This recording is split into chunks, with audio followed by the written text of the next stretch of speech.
Hello guys, welcome to my YouTube channel. Ngayon ay tuturuan ko kayo kung paano mag-download ng Facebook. Una, pumunta lang ng ating Google Play Store. Ayan, then kapag nandito na tayo sa ating Google Play Store, pansinin nyo sa baba yung nakasulat na search, ito. Pindutin nyo lang yung search. Then ayan, kapag napindot na natin itong search, then makikita nyo naman sa upper part sa taas yung search tabs, which is na ito siya. Ang gagawin nyo lang kapag nakita nyo na, i-click nyo lang yung search tabs na yan. Ayan, then kapag na-click nyo na, i-type nyo lang dito yung Facebook.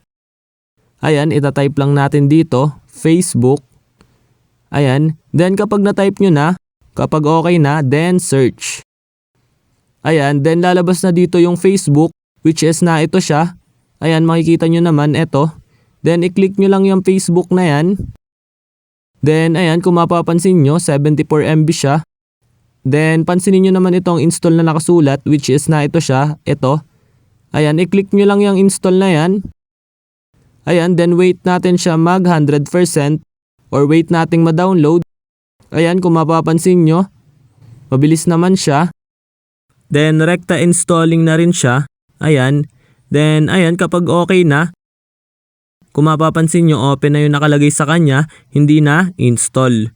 Ito siya, pansinin nyo. Ayun, ganun lang naman kadali mag-download ng Facebook dito sa Google Play Store. Ayun lang.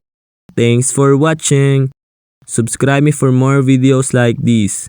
Thank you.